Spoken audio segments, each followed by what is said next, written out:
Ry vahoaka malagasy mpiray tanindrazana ho fanajana ny lalampamorenana malagasy ny mahatany tandalana sy ny didy fanapahana mitondra ny laharana 80 tsipika HCC tsipika D3 tamin'ny faha 20 ny volana May taona 2024 navoaka ny fitarana avo momba ny lalampanorenana sy ho fanamafisana ny fanambarana rososona nataony mpitandro filaminana mifototra amin'ny fiarovana ny olona sy ny fananana ary ho fikatsahana ny tombontsoa ambonin'ny firenena sy ny olo-pirenena malagasy tsy vaky volo. Izay eto anivon'ny fianakaviam-ben'ny mpitandro ny filaminana dia manao izao fanambarana manaraka izao. Voalohany, samy sary piaro amin'ny finosin-drazantsika ity ny olo-pirenena malagasy tsirairay noho ny fitiavan-tanindrazana ao aminy. Faharoa, amporosina noho izany ny rehetra anaraka ny didy fanapahana voalaza eo ambony ka hampandefitra ny ampo ary anandratra avo ny fitiavan-tanindrazana sy ny fikatsahana ny tombontsoa ambonin'ny firenena. Noho izany, tohizo ny fametrahana ny fifanarahana politika efa natomboka izay manaraka ny andininy 412 ao amin'ny didy fanapahana mitondra ny laharana 80 tsipika HCC tsipika D3 tamin'ny 20 ny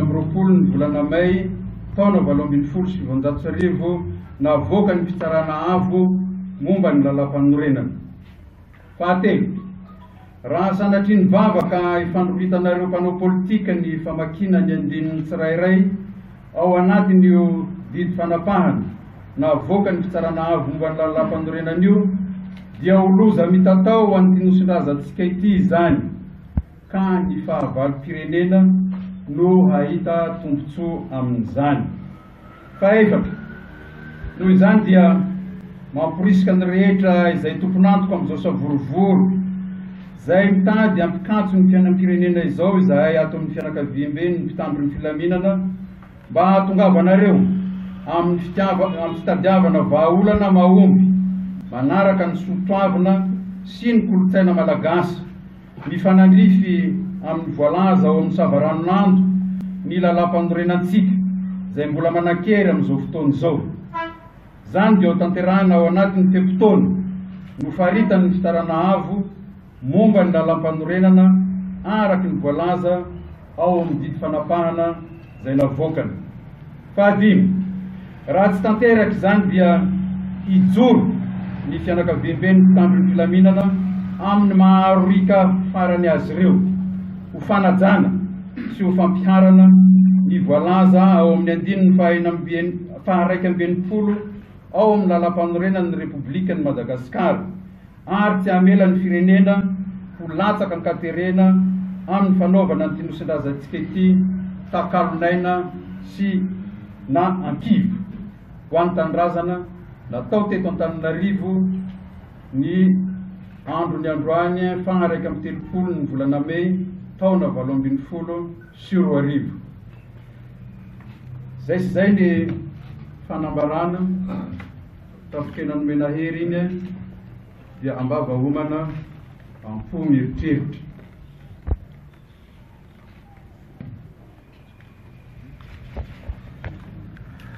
Mazava amintsika mpanao gazety angamba zay dia tsy manam-panontanianareo fa ny masonareo ny mijery anahy sady misaotra indrindra tonga nanoina ny antsonay mpitandro filaminana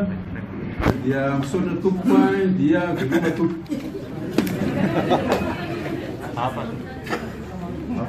Roa telo dia aza atao lava.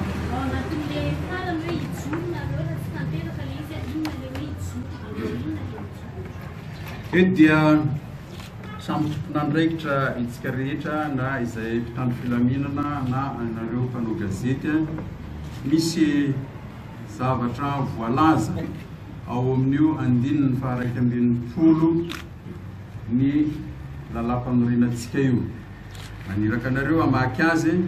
fa ny amezako azy fotsiny dia raha mitohy ny ataoko hoe savorovoro ka tsy ahitavana vahaolana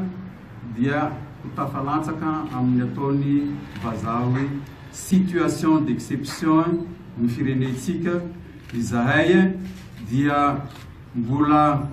manaja ny rafitra demokratika ka ny fahefana sivily no arahinay mpitandro filaminana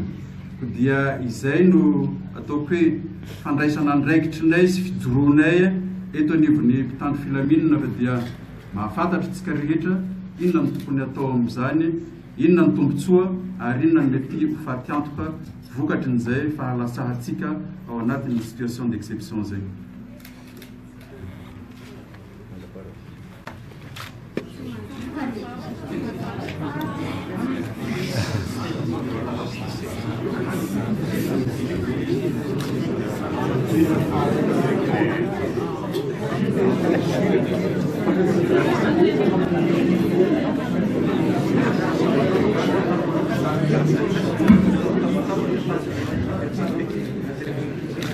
Mialatsiny amintsika rehetra sao dia ataonareo hoe mampianatra andray ny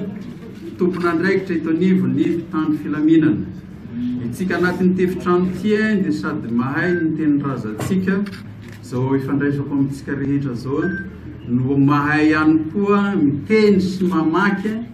ny teny faran'izay tsy hay